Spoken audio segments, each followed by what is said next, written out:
Unacademy. Let's crack it.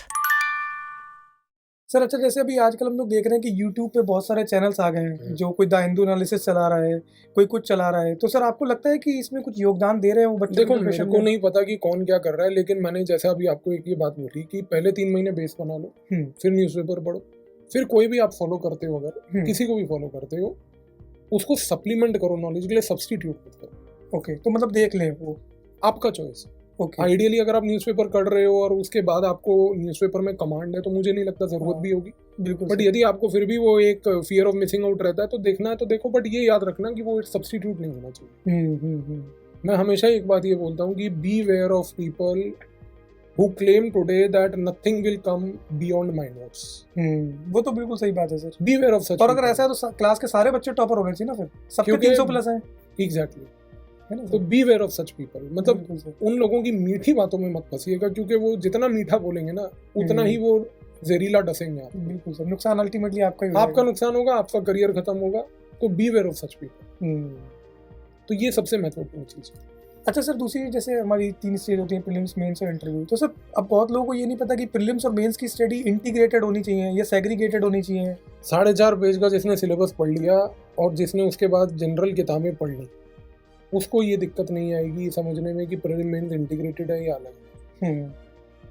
ठीक है ना? Yes, और जनरली अगर कोई नया है जिसको नहीं पता है तो मेंस कम प्रीलिम्स प्रिपरेशन होती है, प्रीलिम्स कम मेंस नहीं होती। मेंस पहले पढ़ना होगा, उसके बाद ही प्रीलिम्स पढ़ेंगे, क्योंकि मेंस डीप है, प्रीलिम्स शैलो है। लेकिन सर मार्केट में तो फाउंडेशन बैचेस के नाम होते हैं प्रीलिम्स कम मेंस।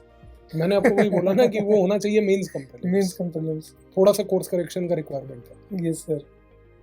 सर अच्छा, और दूसरी चीज सर, जैसे ऐसे वगैरह, जैसे जो जीएस के पेपर्स हैं, ऐसे है, ये सब अभी लिखने शुरुआत करनी चाहिए बिल्कुल बच्चों को? नहीं। क्योंकि ये सब बच्चों को बहुत डाउट्स आते हैं। नहीं, बिल्कुल नहीं। ऐसे आपको शुरू करना चाहिए तब जब आपने प्रीलिम्स दे दिया है। अच्छा, उससे पहले नहीं? मेरे हिसाब से बिल्कुल नहीं। मेरा मानना ये है। Okay. किसी और का मानना कुछ और भी हो सकता है, पर मेरा रीजन ये है कि जब तक आप प्रीलिम्स नहीं देते ऐसे करने का कोई फायदा नहीं है, क्योंकि ऐसे के लिए आपको एक नॉलेज बेस की रिक्वायरमेंट है, एक कंटेंट चाहिए, चंक ऑफ कंटेंट, और वो मेजर कंटेंट। मतलब अगर आपको ये लगे कि भाई मतलब मेरे को वो ऐसे के इंजेक्शन लग जाएंगे और उससे मेरे को सडनली ऐसे निकल आएगा, वो नहीं होने वाला। नहीं होगा। Yes sir. तो आपको ऐसे को ये याद रखना है यार, essay is basically a long answer of GS. Yes sir. If GS answer is of 150 words, the essay is of 1250 words. Yes sir. The amount of content you need for 1250 words, उसका एक miniature version है answers. तो जितना मेहनत आपको एक answer के लिए चाहिए, यस सर, उसका 10x मेहनत आपको essay के लिए चाहिए। बिल्कुल सर। तो पागलपन मत पालो, कंटेंट बिल्ड करो। और जब तक सारे नॉलेज की सब्जेक्ट की नॉलेज नहीं होगी, आप इंटरलिंक कैसे करोगे हर डायमेंशन पे? Economic dimension, international dimension. Exactly. Yes sir. और सर ये इथिक्स को लेके सर आपका क्या? देखो एथिक्स के मेरा मानना फिर वही है कि एथिक्स में भी आपको फंडामेंटल नॉलेज सबसे ज़रूरी है। Yes sir. एथिक्स के जितने भी टर्म्स होते हैं जो सिलेबस में हमारे लिखे हैं, हैं, उन एक एक टर्म पे आपको रिसर्च करना है। बिल्कुल सर। और आज से नहीं करना है, पहले सब्सटेंशियल जीएस कर लीजिए 6 महीने, उसके बाद शुरू कीजिए। ओके। आज से करेंगे तो आपको कुछ नहीं समझना। अब उसमें प्रोबेबिलिटी इन गवर्नेंस लिखा है, इमोशनल इंटेलिजेंस लिखा, आपको पता ही नहीं है क्या करना। आप 6 महीने जीएस कीजिए, उसके बाद एथिक्स पे आइए। और जब आते हैं तो पहला सब टॉपिक ये होता है कि भाई स्टेप ये होता है कि जो जो शब्द हमारे सिलेबस में लिखे हैं, हर एक शब्द को आप पढ़िए। पढ़ने के बाद उसका रिसर्च कीजिए, उसके मीनिंग को विजुअलाइज कीजिए, अपने शब्दों में, अपने जहन में उसको लाइए, उसके रिलेटेड कुछ एग्जाम्पल्स पढ़िए, फिर उन एग्जाम्पल्स को अपने जीवन में झांक के देखिए कि आपके जीवन में वो एग्जाम्पल्स कहाँ कहाँ पाए जा रहे हैं, उसका एक नोट बनाइए। फर्स्ट है। सेकेंड स्टेप में एथिक्स को आप मल्टीपल लेयर्स में पढ़िए। लेयर नंबर 1 होता है ethics through ancient India tradition. अब अगर आपने एंशिएंट इंडिया 6 महीने में पढ़ी है ना, तो उसके बाद आप समझ पाएंगे कि बुद्धिस्ट ट्रेडिशन के हिसाब से एथिक्स क्या था, धर्मशास्त्र ट्रेडिशन के हिसाब से एथिक्स क्या था, कौटिल्य ने कुछ एथिक्स के बारे में बोला या नहीं। तो layer number 1 is ethics through religious tradition और ancient Indian tradition. Number 2 ethics through modern Indian tradition. Okay. अब आपने अगर मॉडर्न इंडिया पढ़ी तो ही आप ये सेकंड स्टेप का ये पार्ट कर पाएंगे कि मॉडर्न इंडिया में हमारे गांधी थे, नेहरू थे, टैगोर थे, इतने सारे थिंकर्स थे, एम.एन. रॉय थे। इन लोगों के क्या थॉट्स हैं, इनके पॉलिटिकल थॉट्स क्या हैं, इनके एथिकल थॉट्स क्या हैं, इनकी कोटेशंस नहीं यार, थिंकिंग। Ethical इनकी आइडियोलॉजी क्या थी? आइडियोलॉजी क्या थी? बच्चा क्या करता, कोटेशन रट लेता, थिंकर के नाम पे 4-4 लाइन के थिंकर बुलेट पॉइंट में रट के बैठा हुआ और लग रहा है कि यही आए। एथिक्स रिसर्च मांगता है। मैंने बिल्कुल सही बात है। तीसरा लेयर हो गया आपका ethics through India's right tradition, जो राइटिस्ट थिंकर थे। अच्छा, ओके सर। जो हमारे आइकन्स है राइटिस्ट थिंकर्स वाले, दीनदयाल उपाध्याय हो गए, सावरकर हो गए, इंटीग्रल ह्यूमनिज्म हो गया, ये सब पढ़िए। Okay sir. चौथा होता है एथिक्स थ्रू ग्लोबल ट्रेडिशन, जिसमें आप ये जानने की कोशिश कीजिए कि जो वर्ल्ड के थिंकर्स हैं, प्लेटो हो गया, अरिस्टोटल हो गया, मैकियावेली हो गया, जॉन रॉल्स हो गया, ये सब लोगों ने क्या क्या बातें करी। इसके बाद थर्ड स्टेप आता है। थर्ड स्टेप इज कि how do civil servants solve ethical challenges, ethical dilemmas जो है उनके। Ethical dilemma. अब सिविल सर्वेंट के, अब ये प्रिपेयर कहाँ से होता है? ये प्रिपेयर होता है सिविल सर्वेंट के मेमोयर्स से। कोई भी सिविल सर्वेंट आज की डेट में तो बहुत कॉमन हो गया, रिटायरमेंट के बाद वो किताब लिखते हैं, वो पढ़नी चाहिए। और वो इसलिए पढ़नी चाहिए क्योंकि वो अपने जीवन के का सार निचाड़ के देते हैं कि भाई मैं कलेक्टर था, मेरे सामने ये परिस्थिति आ गई तो मैंने ये किया।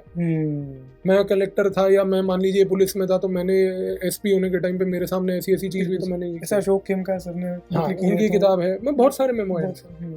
आप शुरुआत करेंगे तो कोई अंत नहीं है इसका। बिल्कुल सर। जब आप ये सिविल सर्वेंट के मेमोयर्स पढ़ते हो ना यार, तो इन मेमोयर्स से क्या होता है कि आपको वो सिविल सर्वेंट प्रैक्टिकल लेवल पे कैसे सॉल्व कर रहा है चैलेंज, वो समझ आता है। लेकिन कभी कभी सर हम लोग आंसर्स में प्रैक्टिकल अप्रोच लिख नहीं सकते ना। नहीं, लिखना आपको वही पड़ेगा, नंबर उसी लोग आइडियलिज्म में चले जाते हैं, इसीलिए नंबर मिलते नहीं। यार यूपीएससी आपसे एक प्रैक्टिकल थिंकिंग मांग रहा है। करेक्ट, बिल्कुल सही बात है सर। तो ये चीज आपको समझनी है, वो प्रैक्टिकल और आइडियलिज्म के बीच का जो बैलेंस है ना, वो बना के बहुत जरूरी सर। देखो कोई सिविल सर्वेंट जब अपना मेमोयर लिखेगा, वो उसमें ये नहीं लिखेगा कि मैंने करप्शन करी या मैंने घूस ली। हाँ, वो कभी लिखेगा? बिल्कुल भी नहीं। पर ये जरूर बोलेगा कि अगर घूस ऑफर की गई तो मैंने टैकल कैसे करा। हमें वो आइडियलिज्म लिखना है वहाँ। बिल्कुल सर। तो ये चीज लोग समझते नहीं है। लोगों को ये लगता है कि एथिक्स एक मॉड्यूल आ गया, चंद क्लासें हो गई, चंद क्लासों में हमारे को च्यवनप्राश के चम्मच खिला, तंदुरुस्ती आ गई। बिल्कुल सर, नहीं होता है।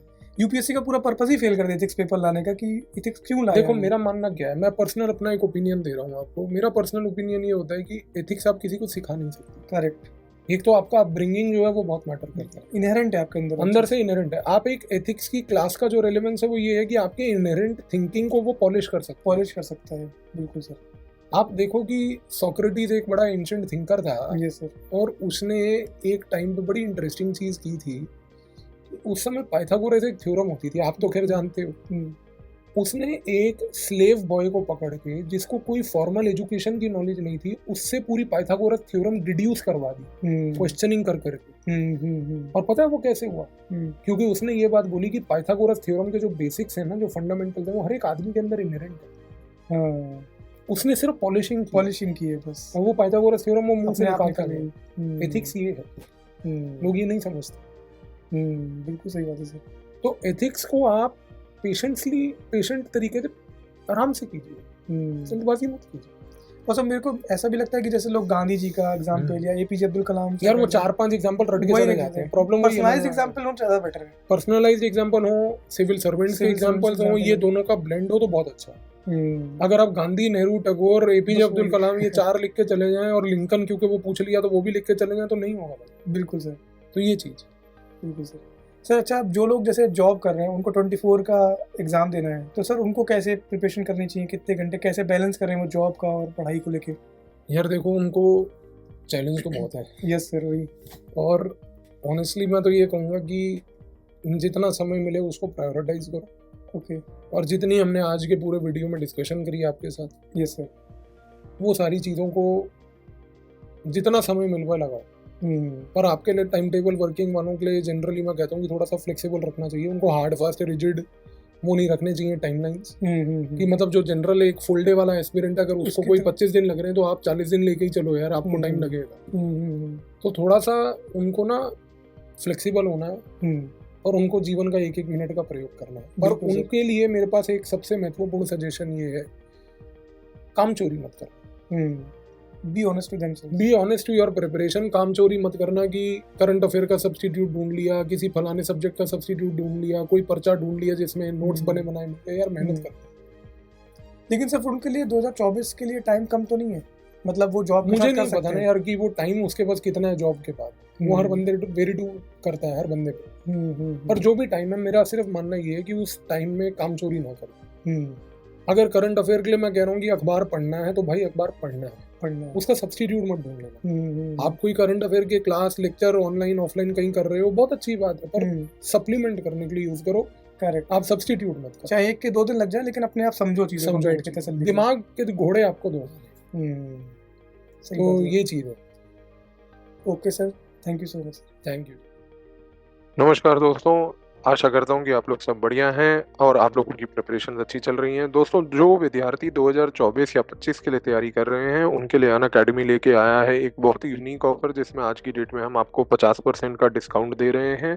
अगर आप 2024, 25 या 26 की तैयारी करते हैं, ये डिस्काउंट आपको आइकॉनिक और आइकॉनिक जीएस और ऑप्शनल के सब्सक्रिप्शन दोनों पे मिलेगा। दोस्तों, PAV IAS कोड का प्रयोग करके इस सब्सक्रिप्शन को लीजिए